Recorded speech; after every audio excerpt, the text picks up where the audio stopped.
हाय आजको यस भिडियोमा हामी कुरा गर्नेछौँ कि नेपालमा पैसिभ एक्स्ट्रा इन्कम जेनेरेट गर्न सम्भावना भएका क्षेत्रहरूको बारेमा। अब सुरु गरौँ पैसिभ इन्कम के हो। संसारमा इन्कम दुई खाले हुन्छ, एक एक्टिभ अर्को पैसिभ। एक्टिभ इन्कम भनेको यस्तो हो जहाँ तपाईको उपस्थित हुन जरुरी हुन्छ, चाहे तपाईँ सरकारी जागिर हुनुहोस्, चाहे तपाईँ प्राइभेट कर्पोरेटमा होस्, चाहे आफ्नै बिजनेस।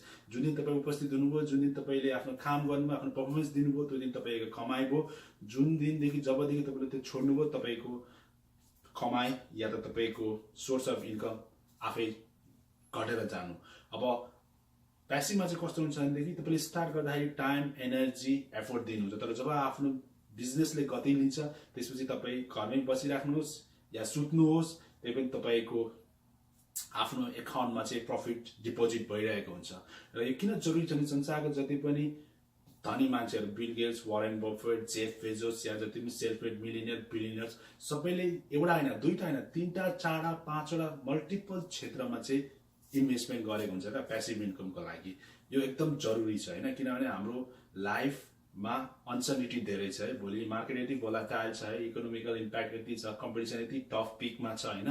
एउटै मात्रै इन्कममा तपाईँ कहिले पनि डिपेन्ड हुन सक्नुहुन्न। जति धेरै तपाईँले multiple source of income generate गर्नुभयो त्यति बेटर हो। अब नेपालको कुरामा चाहिँ कुरा गरौँ, सबैभन्दा पहिला रियल इस्टेट है, घर जग्गा कारोबार। हामी सबैलाई थाहा छ नेपालमा रियल इस्टेट पहिला पनि बुम भएको थियो, स्टिल अहिले पनि छ, मार्केट त्यति स्याचुरेटेड भइसकेको छैन। अब मेरो चाहिँ भनाइ के छ भनेदेखि 10 लाखदेखि 1 करोडसम्म इन्भेस्टमेन्ट गर्न इज फाइन है। घडेरीहरूमा 50 लाख 60 लाख भन्दा बढी इन्भेस्ट नगर्नुहोस्, किनभने तपाईँ 50-60 लाखमा घडेरी किनेर त्यसलाई म डबलमा बेच्छु भन्नुहुन्छ भने अब एकदम अलिक समय सिचुएसन चेन्ज हुँदैछ है। अब मान्छेहरूले 1.5 करोडमा घडेरी, 1 करोड 1.5 करोडमा घडेरी किनेर फेरि 1.5 करोडको घर, मतलब 3-4 करोड इन्भेस्ट गरेर एउटा फ्यान्सी एउटा राम्रो घर बनाउने मान्छेहरूको सोचाइ फरक हुँदैछ। किनभने त्यो पहिलाको जेनेरेसन थियो, हाम्रो बुवाहरूको जेनेरेसन त्यो थियो। अब हाम्रो जेनेरेसनमा चाहिँ ग्लोबल इम्प्याक्ट 3-4 करोड खर्च गरेर एउटा घर बनाउने सोचाइ अब बिस्तारै हराउँदैछ क्या मान्छेहरूमा। वी आर मोर ग्लोबल है। अनि त्यसपछि बढ्दो पैसा अन्त इन्भेस्ट गरेर त्यसबाट धेरै सोर्स अफ क्यास फ्लो गर्ने भन्ने सोचाइ हुँदैछ क्या। अनि अब त्यो तपाईँ त्यति लगानी गरेर कुन पर्पजको लागि बनाउने? अब घर घडेरी बनाएर भाडामा दिने, अफिसमा दिने भने द्याट्स फाइन होइन। एरिया हेर्नुहोस् होइन, त्यो भोलि पर्सि सरकारको पोलिसीले कति ह्याम्पर गर्छ होइन, सेफ्टी हिसाबले त्यो विचार गर्नुहोस् होइन। अनि त्यसपछिबाट अब त्यहाँ रोडहरू कति जाँदैछ, कुन ठाउँमा घडेरी किन्दाखेरि टाइममा बिक्री होला नहोला है, त्यसपछिबाट कति रिजल्ट आउला। अब इभेन्चुअली अहिले त नेपालमा डिसेन्ट्रलाइज भएको छ, हरेक स्टेटमा आफ्नो क्यापिटल छ होइन, त्यसलाई पनि विचार गरेर चाहिँ रियल इस्टेटमा इन्भेस्ट गर्नुहुन्छ। But still want of the best choice is real estate है। अब सेकेन्ड भनेको भेहिकल रेन्टल। भेहिकल रेन्टलमा म चाहिँ स्पेसली टेम्पू, सफा टेम्पूहरू, त्यसपछिबाट ट्याक्सी है, अनि त्यसपछिबाट ट्रक्समा जान्छु क्या, बसहरूमा म त्यति जाँदिनँ। अब राम्रो स्कोप छ है, नेपालगञ्ज, वीरगञ्ज, विराटनगर, अहिले त ग्रोइङ बुम भइरहेको दमक, झापामा चाहिँ राम्रो छ यो भाडाको ट्याक्सीहरू दिनुहुन्छ भनेदेखि है। किनभने फ्युल कन्जम्सन रेट लो छ होइन, त्यति उकालो ओह्रालो छैन, राम्रो छ। अनि अब काठमाडौँको लागि चाहिँ टुरिस्टलाई फोकस गर्नुहोस् कि ट्याक्सी मात्रै नराख्नुहोस्, एक दुईवटा अलिकति 4 व्हिल ड्राइभ एसयुभी भ्यानहरू राख्नुहोस् होइन। हाई क्लास टुरिस्ट र हाई क्लास मान्छेहरूलाई चाहिँ चाहिँदाखेरि त्यो पनि एभाइलेबल होस्, अनि नर्मल मिडल रेन्जमा पनि एभाइलेबल हुने ट्याक्सीहरू होस् होइन। त्यसबाट पनि तपाईँले एक्चुअली इन्भेस्टमेन्ट गरेपछि मेन्टेनेन्स मात्रै हो, ड्राइभरहरू राख्नुहोस् होइन। अब ड्राइभर पनि राख्नु पर्दैन, त्यही ड्राइभरलाई सर्कुलेट गर्दा त मिल्छ, या त कसैलाई इमर्जेन्सीमा भाडा बोलाउँदा पनि मिल्छ। इन्भेस्टमेन्ट पनि धेरै भएन है। अनि त्यहाँबाट पनि तपाईँको राम्रो इन्कम जेनेरेट भइरहेको हुन्छ, किनभने नेपालमा अब 2020मा टुरिज्म इयर हुँदैछ है। Lots of people are coming है, त्यसबाट पनि राम्रो सोर्स अफ इन्कम हुन्छ। अनि अर्को भेन्डिङ मेसिन। भेन्डिङ मेसिनमा मैले किन यहाँ राखेको छु भन्दाखेरि अब अहिले हाम्रो काठमाडौँमा हेर्ने भनेदेखि एकदम population density one of the highest छ क्या। सानो एरियामा धेरै मान्छेहरू बसिरहेको छ। अनि त्यहाँनिर अब तपाईँको बस स्टेसनमा भिड छ, तपाईँको मार्केटमा भिड छ है, तपाईँको स्कुल कलेजहरूमा भिड छ होइन। अब त्यहाँ केटाकेटीहरू प्रायः सबै ठाउँबाट काठमाडौँ पढ्न खोज्छन् होइन। अब हुन त आफ्नै क्याफेटेरिया छ, आफ्नै क्यान्टिन हुन्छ, तर तपाईँ अब त्यो कलेजको हस्टेलको मान्छेहरूसित चाहिँ अलिकति नेगोसिएट गरेर होइन, अब उनीहरूले राखेको मेनु भन्दा तपाईँको फरक मेनु राखेर उनीहरूलाई एउटा सर्टेन कमिसन दिएर भेन्डिङ मेसिन राख्न सक्नुहुन्छ। राम्रो छ। अब भेन्डिङ मेसिनमा अब तपाईँको अब पहिला जस्तो कोक, चक्लेट, चिप्स मात्रै राख्नुपर्ने होइन क्या। अब जस्तै सिकागोमा त यो फ्रेस फार्मर्सहरूले सबै एकदम ताजा ताजा खानेकुराहरू, जापानमा तपाईँको तातो खानेकुराहरू मोमोहरू तपाईँले यहाँ राख्नुभयो भने पनि एकदम राम्रो छ क्या, किनभने तपाईँले 1-2 जना स्टाफले नै तपाईँको 3-4वटा भेन्डिङ मेसिन 20-30वटा भेन्डिङ मेसिन कभर गरिदिन्छ। अनि तपाईँले त्यो ठाउँको पनि पैसा तिर्नु परेन, भाडा पनि, मतलब कमिसन दिनुहोस् आफ्नो ठाउँमा चाहिँ, तर प्रफिट राम्रो छ क्या। भोलि पर्सि मोनो रेल आउला, मेट्रो रेल आउला, झन् मार्केट कम्प्याक्ट हुन्छ। तपाईँले अहिलेदेखि नै स्टार्ट गरेर ब्रान्ड बनाउनु भयो भने त तपाईँले सबै मार्केट क्याप्चर गर्न सक्नुहुन्छ है। That's really cool for vending machine है। अनि सेयर स्टक चाहिँ संसारको प्राइस सबैले जति पनि मिलियनियर्स बिलियनियर्स छ सेयर स्टकमा 99 होइन 100% लगानी गरेको छ, धेरै थोरै है, सबैले गर्छ क्या। अनि नेपालमा चाहिँ अलिकति फरक सिनारी के छ भनेदेखि हाम्रो सेयर स्टक चाहिँ फाइनेन्सियल इन्स्टिट्युसनहरूको अन्डरमा छ क्या, ब्याङ्क फाइनेन्सहरूको अन्डरमा छ। किनभने हाम्रो प्रोडक्सन एरिया नै म्यानुफ्याक्चरिङ एरिया नै छैन है। अनि हाम्रो आइटीहरू त्यति बुम भएको छैन होइन, ग्लोबलाइज भएको छैन। अनि हामीसित 2टा सोर्स मात्रै छ क्या, या त फाइनेन्सियल इन्स्टिट्युसन ब्याङ्क फाइनेन्स भयो, राम्रो रिजल्ट उनीहरूले प्रफिट पनि किन्छ। अर्को भनेको hydro power project. Hydro power प्रोजेक्टको प्रोग्राम के छ भने इट्स सेक्योर, राम्रो रेस्पोन्स आउँछ, तर इट टेक्स लङ टाइम, 10 देखि 15 वर्ष त कम्प्लिट हुनै लाग्छ। त्यो बिचमा कति सरकार चेन्ज हुन्छ होइन। पोलिटिकल इन्स्टेबिलिटी चाहिँ one of the major drawback है। फेरि डोमेस्टिक पोलिटिकल इन्स्टेबिलिटी भयो त हुँदैन, चाइनाको इम्प्याक्ट पर्छ, 3 gorges, इन्डियाको इम्प्याक्ट पर्छ है। अनि यस्तोले गर्दाखेरि चाहिँ इन्भेस्टर इन्सेक्योर हुन्छ क्या। अनि त्योभन्दा त बरु बेटर फिक्स डिपोजिटमा जाउँ न, 8%, 10%, 12% त आउँछ भन्छ नि। अब सर्ट टर्मको लागि फिक्स डिपोजिट रियली कुल थिङ है, तर लङ टर्म भन्नु छ भने म त अझै भन्छु सेयर स्टकमै जानु छैन।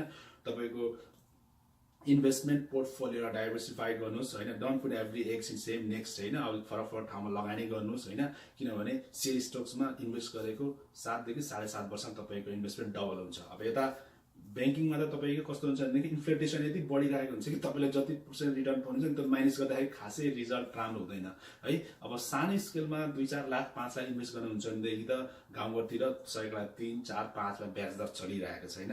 द्याट्स रियली कुल थिङ है। तपाईँले त्यहाँबाट राम्रो रिटर्न, तर अब कसले चलाएको छ त्यो विश्वासिलो मान्छे चाहिँ हुनु पर्यो, भोलि पर्सि पैसा उठाउनको लागि प्रब्लम नहोस् है। त्यो राम्रो एउटा सेयर स्टकमा छ। अर्को 5औँमा चाहिँ युट्युब ब्लग राइटर। ब्लगमा म त्यति फोकस गर्दिनँ होइन, किनभने नेपालमा त्यति राम्रो ब्लगरहरू एभाइलेबल भइसक्छ। भी ब्लग इज डिफ्रेन्ट थिङ। अब केही छन् अनलाइन पोर्टलहरू जसले चाहिँ हावा तालको टाइटल राखेर सब्सक्राइबरहरू बढाइरहेको हुन्छ। अनि तर इभेन्चुअली फ्युचरमा चाहिँ तिनीहरूको जुन सूचनाको स्रोत त्यति आधिकारिक र त्यति सन्देशमूलक नभएको हुनाले द्याट नट सस्टेनेबल बिजनेस होइन। अनि युट्युबमा भन्दाखेरि युट्युबमा चाहिँ राम्रो छ। अब प्राय धेरै अब स्टाब्लिस कलाकारहरूले पनि आफ्नो युट्युब प्लेटफर्ममा चलाउनु थाल्नु भएको छ। सिङ्गरहरूले युट्युबमै गाना रिलिज गर्नुहुन्छ होइन। जति धेरै सब्सक्राइबर भ्युअर्स त्यति पैसा आउने हो होइन। त्यहाँ धेरै नेपालीहरूले लाखौँ लाख कमाइराख्नु भएको छ महिनाको है। अब तपाईँ पनि आफ्नो युट्युब च्यानल चलाउनुहुन्छ, कन्टेन्ट राम्रो छ, सोसाइटीलाई केही कन्ट्रिब्युट गर्छ भने द्याट्स कुल है, गर्नुहोस् होइन।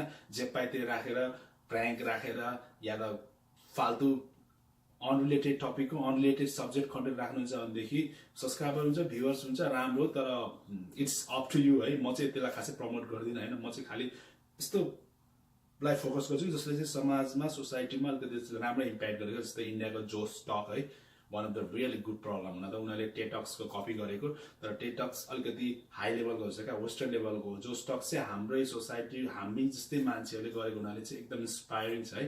अब तपाईँहरू त्यसमा हेर्नुहोस् न, प्लिज डु सब्सक्राइब जो stock from India. That's really helpful for startup entrepreneurship. अनि अर्को कुरा राइटर।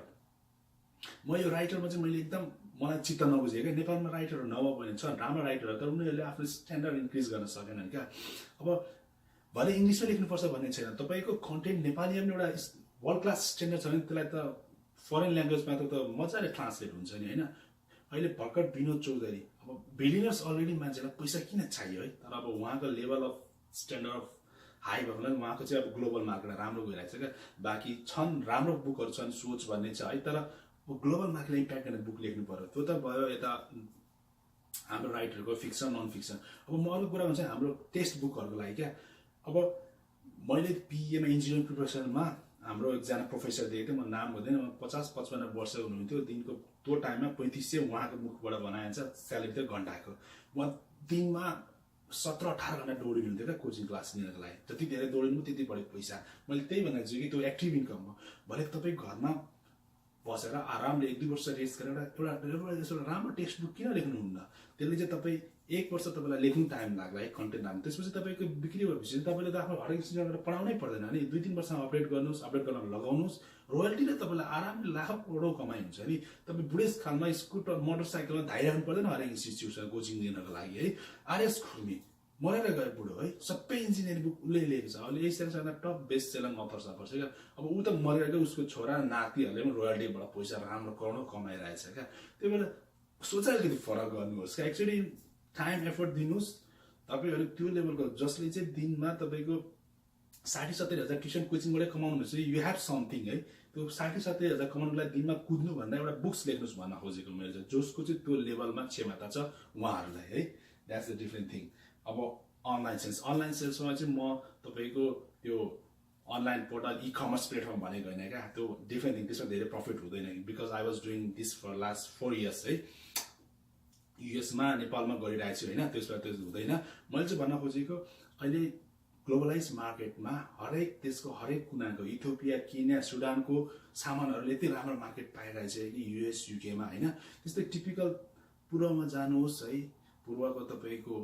छुर्पी चिया अलैँची त्यसपछिबाट पश्चिममा जानुहोस् पश्चिमको हेम्पबाट बनेको सामान लेदरको प्रडक्ट सिन्धुलीको लेदरको प्रडक्टहरू भयो बाँसको सामानहरू भयो उदयपुरको होइन यस्तो सामानहरू तपाईँ टिपिकल अरूले बनाएकोलाई फोटो खिच्नुहोस् वेबसाइट पनि रिसर्च गर्न जरुरी छैन कम्पनी दर्ता गर्न जरुरी छैन तपाईँ सानो स्केलमा बिक्री गर्नुहुन्छ भनेदेखि सुरुमा है त्यसपछि खिच्नुहोस् फेसबुकमा फ्रीमा एउटा पेज बनाउनुहोस् सबैको हातमा मोबाइल चाहिँ इन्टरनेट चाहिँ फोटो खिच्नुहोस् अनि अब एडभर्टाइजिङको लागि चाहिँ फेसबुकमा राख्नुहोस् अनि अरूबाट के गर्नुहोस् भनेदेखि जति पनि ठुलो प्लेटफर्महरू छ तिनीहरूमा पोस्ट गर्न पाउनुहुन्न तर तिनीहरूको कमेन्ट्समा आफ्नो प्रडक्टलाई एडिट गर्नुहोस् पोस्ट गर्नुहोस् क्या मान्छेले त्यहाँ हेर्छ उनीहरूले त्यसलाई सेयर गर्छ मन पर्यो भनेदेखि त्यसपछिबाट अनि तपाईँले कस्टमर पाउनुहुन्छ क्या अनि तपाईँले त्यो प्रडक्टलाई वेस्टर्न युनियनबाट या त तपाईँ कुनै तपाईँको एकाउन्टमा पैसा आउँछ तपाईँ त्यसलाई पठाइदिनुहोस् सुरुमा स्टार्टिङ गर्दाखेरि त्यति डकुमेन्ट्स चाहिँदैन सानो स्केलमा इभेन्चुअली तपाईँको त्यो बढ्दै गयो भनेदेखि चाहिँ तपाईँले कम्पनी रेजिस्टर गरेर एक्सपोर्ट इम्पोर्टको डकुमेन्ट गर्नुभयो भनेदेखि तपाईँको त्यहीँ पनि पेसिभ इन्कम राम्ररी जेनेरेट हुन्छ क्या मतलब